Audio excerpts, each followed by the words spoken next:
ಯಾವ ಜೋಡಿ ಆಟಕ್ಕೆ ಬಹುತೇಕ ಕ್ರಿಕೆಟ್ ಅಭಿಮಾನಿಗಳು ತುದಿಗಾಲಲ್ಲಿ ಕಾದು ಕೂತಿದ್ರು ಆ ಜೋಡಿ ಇವತ್ತು ಅತ್ಯದ್ಭುತವಾಗಿರುವಂತಹ ಕ್ರಿಕೆಟ್ ಆಡಿದ್ರು. The Roko is back. ನಮಸ್ಕಾರ ಎಲ್ಲರಿಗೆ, ಜನಾರ್ದನ್ ಮಾತಾಡ್ತಾ ಇರೋದು. ಕುಶಲ ಕ್ಷೇಮ ಸೌಖ್ಯವೇ. Welcome back to Ganesh Kanan cricket talks YouTube channel. Australia versus India 3 ಮ್ಯಾಚ್ಗಳ ODI ಸರಣಿಯಲ್ಲಿ ಮೊದಲ 2 ಪಂದ್ಯಗಳನ್ನು ಆಸ್ಟ್ರೇಲಿಯಾ ಜಯಬೇರಿ ಬಾರಿಸಿ ಸರಣಿಯನ್ನ ತನ್ನ ವಶಪಡಿಸಿಕೊಂಡಿತ್ತು. ಇವತ್ತು 3ನೇ ಮ್ಯಾಚ್ ಇತ್ತು. ಆಟಕ್ಕುಂಟು ಲೆಕ್ಕಕ್ಕಿಲ್ಲದ ಪಂದ್ಯ ಆಗಿದ್ರೂ ಕೂಡ ವೈಟ್ ವಾಶ್ ಭೀತಿ ಭಾರತಕ್ಕೆ ಖಂಡಿತ ಇತ್ತು. ಈ ಮ್ಯಾಚ್ ಅನ್ನು ಕೂಡ ಸೋತಿದ್ರೆ ಆವಾಗ ವೈಟ್ ವಾಶ್ ಆಗ್ತಿತ್ತು. ವೈಟ್ ವಾಶ್ ಆಗೋದು ಬೇಡ, ಒಂದು ಸಮಾಧಾನಕರ ಒಂದು ಗೆಲುವಾದರೂ ಸಿಗಲಿ ಅಂತ ಭಾರತದ ಅಭಿಮಾನಿಗಳು ಆಶಿಸಿದ್ರು. ಬಟ್ ಇವತ್ತು ಆದದ್ದು ಪೈಸಾ ವಸೂಲು. ಭಾರತಕ್ಕೆ 9 ವಿಕೆಟ್ಗಳ ಭರ್ಜರಿ ಜಯ. ಆ್ಯಂಡ್ ಎಲ್ಲದಕ್ಕಿಂತ ಮಿಗಿಲಾಗಿ ಒಂದು ಏನು ಹೈಪ್ ಕ್ರಿಯೇಟ್ ಆಗಿತ್ತು ಈ ಒಂದು ಸೀರೀಸ್ ಸ್ಟಾರ್ಟ್ ಆಗುವ ಮುಂಚೆ, ಇಬ್ಬರು ಪ್ಲೇಯರ್ಸರ ಹೆಸರು ಇಟ್ಕೊಂಡು ಒಂದು ಹೈಪ್ ಕ್ರಿಯೇಟ್ ಆಗಿತ್ತು. ರೋಹಿತ್ ಶರ್ಮಾ ಹಾಗೂ ವಿರಾಟ್ ಕೊಹ್ಲಿ ಅವರು, ಇವರಿಬ್ಬರು ಕ್ರಿಕೆಟ್ ತಾರೆಗಳು ಕೇವಲ ODI ಫಾರ್ಮೆಟ್ ಕ್ರಿಕೆಟ್ ಮಾತ್ರ ಆಡ್ತಾ ಇರೋದು. ಟೆಸ್ಟ್ ಹಾಗೂ T20 ಮಾದರಿಯ ಕ್ರಿಕೆಟ್ಗೆ ನಿವೃತ್ತಿ ಘೋಷಣೆ ಮಾಡಿದ್ದಾರೆ. ಬಹಳಷ್ಟು ತಿಂಗಳುಗಳ ನಂತರ ODI ಕ್ರಿಕೆಟ್ ಆಡ್ತಾ ಇದ್ದಾರೆ. ಆಸ್ಟ್ರೇಲಿಯಾ ನೆಲದಲ್ಲಿ ಆಸ್ಟ್ರೇಲಿಯಾವನ್ನು ಈ 2 ಪ್ಲೇಯರ್ಸು ಯಾವ ರೀತಿ ಬೇಟೆ ಆಡ್ತಾರೆ, ಅವರನ್ನು ಯಾವ ರೀತಿ ಬಗ್ಗು ಬಡಿತಾರೆ, ಹಾಗೆ ಹೀಗೆ ಅಂತ ಹೈಪ್ ಕ್ರಿಯೇಟ್ ಆಗಿತ್ತು. ಮೊದಲ 2 ಮ್ಯಾಚ್ ಕೊಹ್ಲಿ ಅವರು ದೊಡ್ಡ ಟುಸ್ಪಟಾಕಿಯಾಗಿದ್ದರು. ಅವರ ಕ್ರಿಕೆಟ್ ಕರಿಯರಲ್ಲೇ 2 ಮ್ಯಾಚ್ಗಳಲ್ಲಿ 0 ಸುತ್ತಿದ್ರು. ಬಹಳ ಒಂದು ಎಂತ ಹೇಳೋದು, ಪ್ರೆಷರಲ್ಲಿ 3ನೇ ಮ್ಯಾಚಿಗೆ ಇವರು ಆಡಲಿಕ್ಕೆ ಬಂದಿದ್ರು. On the other hand Rohit Sharma ಅವರು ಮೊದಲ ಮ್ಯಾಚ್ನಲ್ಲಿ ಏನೋ ಒಂದು ದೊಡ್ಡ ಸಾಧನೆ ಮಾಡಲಿಕ್ಕಾಗ, ದೊಡ್ಡ ಸ್ಕೋರ್ ಹೊಡಿಲಿಕ್ಕಾಗದಿದ್ರು. ಸೆಕೆಂಡ್ ಮ್ಯಾಚಲ್ಲಿ ಅವರು ಸೂಪರಾಗಿ ಆಡಿದರು. ಬಟ್ ಒಂದು ಟೀಕಾ ಪ್ರಹಾರಗಳು, ಟಿಪ್ಪಣಿಗಳು ಮ್ಯಾಚ್ ಮುಗಿದ ಮೇಲೆ ಬಂದಿತ್ತು. ಏನು ಅಂತಂದರೆ ಸ್ವಲ್ಪ ಜಾಸ್ತಿಯೇ ಸ್ಲೋ ಆಯ್ತಪ್ಪ ಇನ್ನಿಂಗ್ಸು. ಹೌದು, 2 ವಿಕೆಟ್ ಹೋಗಿತ್ತು, ಗಿಲ್ ಮತ್ತು ಕೊಹ್ಲಿ ಅವರ ವಿಕೆಟ್ ಹೋಗಿತ್ತು, ಆದರೂ ಕೂಡ ಸ್ಲೋ ಆಗಿತ್ತು, ಹಾಗೆ ಹೀಗೆ ಅಂತ ಟಿಪ್ಪಣಿಗಳು ಬಂದಿದ್ದು. ಬಟ್ ಇವತ್ತು ಓ ಮೈ ಗಾಡ್ಸಿಲ್ಲ, ಸೂಪರ್. ಯಾರನ್ನ ಹೊಗಳೋದು, ಇಬ್ಬರನ್ನು ಹೊಗಳಬೇಕು. ರೋಹಿತ್ ಶರ್ಮಾ ಅವರ ಅದ್ವಿತೀಯ ಶತಕ, ದಡಾರ್ 125 ಬಾಲಲ್ಲಿ 121 ರನ್, ಅದ್ಭುತವಾಗಿರುವಂಥ ಇನ್ನಿಂಗ್ಸು. ಹಾಗೆಯೇ ಚೇಸ್ ಮಾಸ್ಟರ್ ಕೊಹ್ಲಿ ಚೇಸ್ ಮಾಡುವಾಗ ಒಂದು ನೆಕ್ಸ್ಟ್ ಲೆವೆಲ್ ಬ್ಯಾಟ್ಸ್ಮನ್ ಆಗಿ ಕನ್ವರ್ಟ್ ಆಗ್ತಾರೆ ಅಂತ ಅನಿಸ್ತದೆ. ಅದ್ಭುತವಾಗಿರುವಂತಹ 74 ರನ್. ಇಬ್ಬರು ಕೂಡ ನಾಟ್ಔಟ್ 121, ನಾಟ್ಔಟ್ 81 ಬಾಲಿಗೆ 74 ರನ್. ಇವರಿಬ್ಬರ ಒಂದು ಅಜೇಯ ಜೊತೆ ಆಟ 2ನೇ ವಿಕೆಟಿಗೆ. ಹಾಗೂ ಮೇನಾಗಿ ಈ ಒಂದು ಜೋಡಿ 2020ರ ನಂತರ ಒಂದು ಶತಕದ ಜೊತೆ ಆಟದಲ್ಲಿ ಭಾಗಿಯಾಗ್ತಾ ಇರೋದಂತೆ. ನನಗೆ ಇದು ವಾವ್ ಅಂತ ಅನಿಸಿದ್ದು. ಕ್ರಿಕ್ ಬಸ್ಸಲ್ಲಿ ನಾನು ಏನಾದ್ರು ಒಂದು ಸ್ಟ್ಯಾಟ್ಸ್ ನೋಡ್ತಾ ಇದ್ದೆ, ಏನಾದ್ರು ವಿಚಿತ್ರ ಸಿಗ್ತದ ಅಂತ. 2020ರ ನಂತರ ಫಾರ್ ದ ಫಸ್ಟ್ ಟೈಮ್ ಈ ಒಂದು ಪೇರ್, ರೋಹಿತ್ ಶರ್ಮಾ ಹಾಗೂ ವಿರಾಟ್ ಕೊಹ್ಲಿ ಪೇರ್ ಏನಿದೆ, ಬ್ಯಾಟಿಂಗ್ ಪೇರ್ 100ಕ್ಕಿಂತ ಜಾಸ್ತಿ ಆ ಒಂದು ಪಾರ್ಟ್ನರ್ಶಿಪ್ಪಲ್ಲಿ ಭಾಗಿಯಾಗ್ತಾ ಇರೋದು. ಅಂದರೆ ಕಳೆದ 4 ಮತ್ತು 5 ವರ್ಷದಲ್ಲಿ ಯಾರಾದರೂ ಒಬ್ಬರು ಕ್ಲಿಕ್ ಆದರೆ ಇನ್ನೊಬ್ಬರು ಕ್ಲಿಕ್ ಆಗ್ತಾ ಇರಲಿಲ್ಲ ಅಂತ ಆಯಿತು. ಇವರಿಬ್ಬರು ಒಟ್ಟಿಗೆ ಕ್ಲಿಕ್ ಆಗಿರುವಂತಹ ಎಕ್ಸಾಂಪಲ್ ತುಂಬ ಕಡಿಮೆ ಇತ್ತು ಅಂತ ಆಯಿತು ಕಳೆದ ಒಂದು 4-5 ವರ್ಷದಲ್ಲಿ. ಆ ಒಂದು ಬರವನ್ನು ಇವತ್ತು ಇವರಿಬ್ಬರು ನೀಗಿಸಿದರು. ಫಸ್ಟ್ ಆಫ್ ಆಲ್ ಆಸ್ಟ್ರೇಲಿಯಾ ಹೊಡೆದದ್ದು ಕೇವಲ 236 ರನ್. 236 ರನ್ನಿಗೆ ಆಲ್ ಔಟ್, 46 ಪಾಯಿಂಟ್ ಸಮಥಿಂಗ್, ಅಂದರೆ 50 ಓವರ್ಗಳನ್ನು ಕೂಡ ಆಡಲಿಕ್ಕೆ ಆಗಲಿಲ್ಲ. ಹಾಗೆ ಇವತ್ತು ಭಾರತದ ಪ್ಲೇಯಿಂಗ್ 11ಅಲ್ಲಿ 2 ಬದಲಾವಣೆ ಮಾಡಿಕೊಂಡಿದ್ರು. ಹರ್ಷದೀಪ್ ಸಿಂಗ್ ಅವರು ಮತ್ತು ನಿತೀಶ್ ಕುಮಾರ್ ಅವರು ಆಡಿರಲಿಲ್ಲ. ಅವರ ಬದಲಾಗಿ ಕುಲ್ದೀಪ್ ಯಾದವ್ ಅವರು ಹಾಗೆ ನಮ್ಮ ಪ್ರಸಿದ್ಧ ಕೃಷ್ಣ ಅವ್ರನ್ನ ಹಾಕಿಕೊಂಡಿದ್ರು.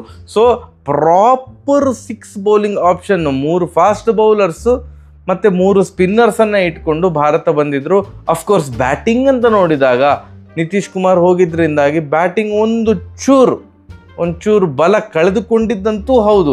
ಬಟ್ ಭಾರತ ಏನು ಮಾಡಿದ್ದು ಅಂತಂದರೆ, ಇಲ್ಲ ನಮಗೆ ಪೂರ್ತಿ 6 ಬೌಲಿಂಗ್ ಆಪ್ಷನ್ ಬೇಕು, ಯಾರು ಕೂಡ ಪಾರ್ಟ್ ಟೈಮರ್ ಥರದ ಬೌಲರ್ಸ್ ಬೇಡ ಅಂತ ಅಂದ್ಕೊಂಡು ಹೋಗಿದ್ದಾಗಿತ್ತು.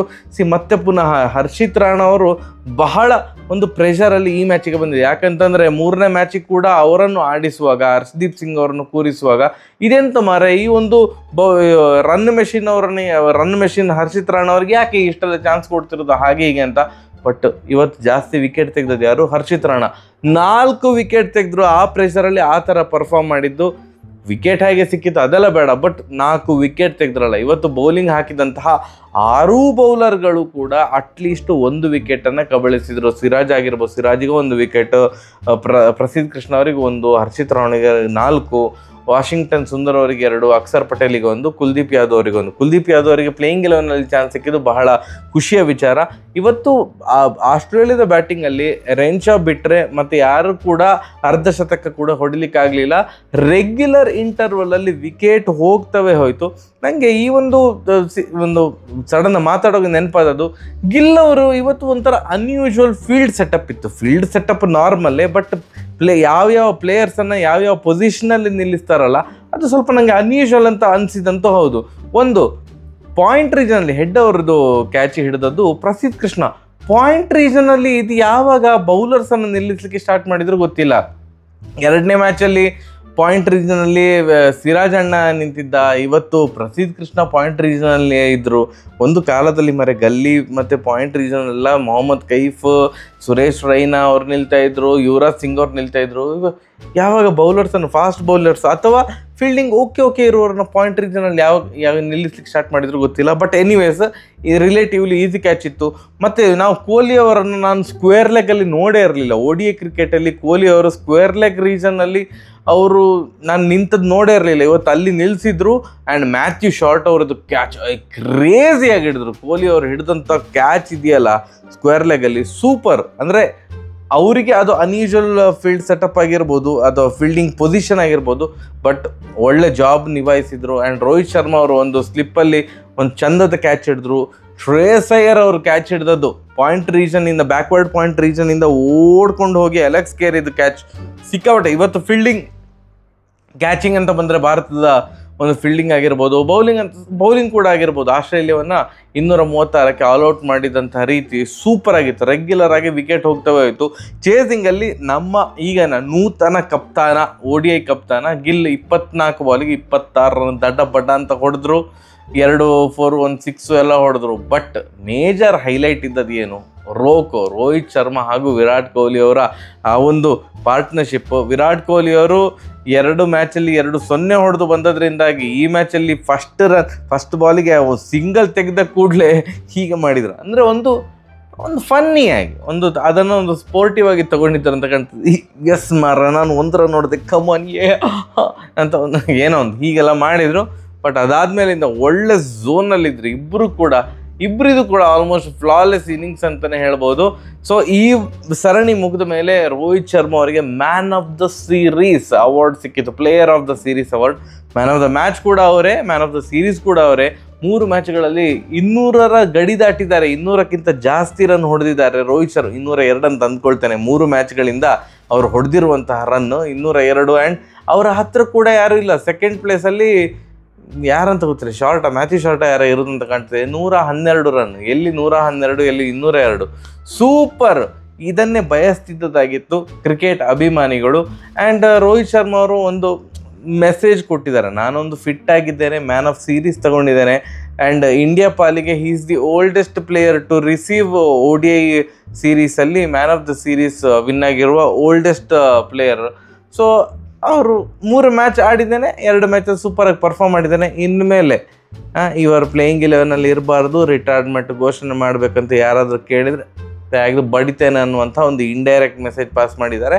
ಆ್ಯಂಡ್ ಕೊಹ್ಲಿ ಅವರು ಹಾಗೆ ಚೇಸಿಂಗ್ ಅಂತ ಬಂದ ಕೂಡಲೇ ಆ ಒಂದು ಲೆಜೆಂಡರಿ ಚೇಸ್ ಮಾಸ್ಟರ್ ವಾಪಸ್ ಬಂದರು. ಈ ಒಂದು ನಾಕಿಂದ ಅವರು ಖಂಡಿತವಾಗಿ ಕಾನ್ಫಿಡೆನ್ಸನ್ನು ಕ್ಯಾರಿ ಮಾಡ್ತಾರೆ ನೆಕ್ಸ್ಟ್ ಸೀರೀಸಿಗೆ ಅಂತ ನಾನು ಅಂದ್ಕೊಂಡಿದ್ದೇನೆ. ಅದ್ಭುತವಾಗಿರುವಂಥ ಮ್ಯಾಚ್ ನೋಡಿದ್ದೇವಪ್ಪ. And more then anything Roko ಆ ಒಂದು ಫ್ಯಾನ್ ಬಾಯ್ ಆಗಿ ಇಬ್ಬರು ಕೂಡ ಸೂಪರಾಗಿ ಆಡಿರೋದು, ಇಬ್ಬರು ಕೂಡ ನಾಟ್ಔಟ್ ಆಗಿದ್ದದ್ದು, ಆ ವಿನ್ನಿಂಗ್ ಕಾಂಟ್ರಿಬ್ಯೂಷನ್ ಬಂದದ್ದು, ರನ್ ಮುಖಾಂತರ ಕಾಂಟ್ರಿಬ್ಯೂಷನ್ ಬಂದದ್ದು ಭಾರಿ ಖುಷಿಯ ವಿಚಾರ. ಸೂಪರ್.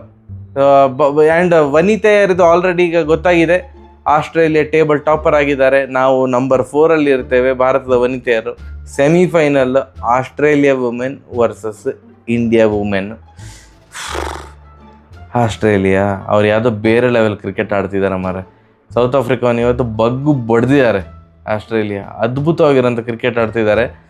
ಭಾರತಕ್ಕೆ ಬೇರೆ ಯಾರಾದರೂ ಸಿಕ್ಕಿದ್ದಿದ್ರೆ ಒಳ್ಳೆ ಇತ್ತು. ಸೌತ್ ಆಫ್ರಿಕಾನೋ ಇಂಗ್ಲೆಂಡೋ ಸಿಕ್ಕಿದ್ದಿದ್ರೆ ಬೆಟರ್ ಇತ್ತು. ಆಸ್ಟ್ರೇಲಿಯಾ ಸೆಮಿಫೈನಲ್ ಅಲ್ಲ, ಭಾರತ A++ ಲೆವೆಲ್ ಇದು ಕ್ರಿಕೆಟ್ ಆಡಬೇಕು, ಆಸ್ಟ್ರೇಲಿಯಾವನ್ನು ಸೋಲಿಸಬೇಕು ಅಂತಿದ್ರೆ. ಆಲ್ ದ ಬೆಸ್ಟ್ ಇದು ಭಾರತ. ಇನ್ನೂ ಸಹ ಒಂದು ಲೀಗ್ ಮ್ಯಾಚ್ ಉಂಟು ಭಾರತದ್ದು, ಸೆಮಿಫೈನಲ್. ಈಗ ಆಲ್ ದ ಬೆಸ್ಟ್ ನಮ್ಮ ಕಡೆಯಿಂದ. ಸರಿಯಾಗಿದೆ ಬರುವ. ನಮಸ್ಕಾರ.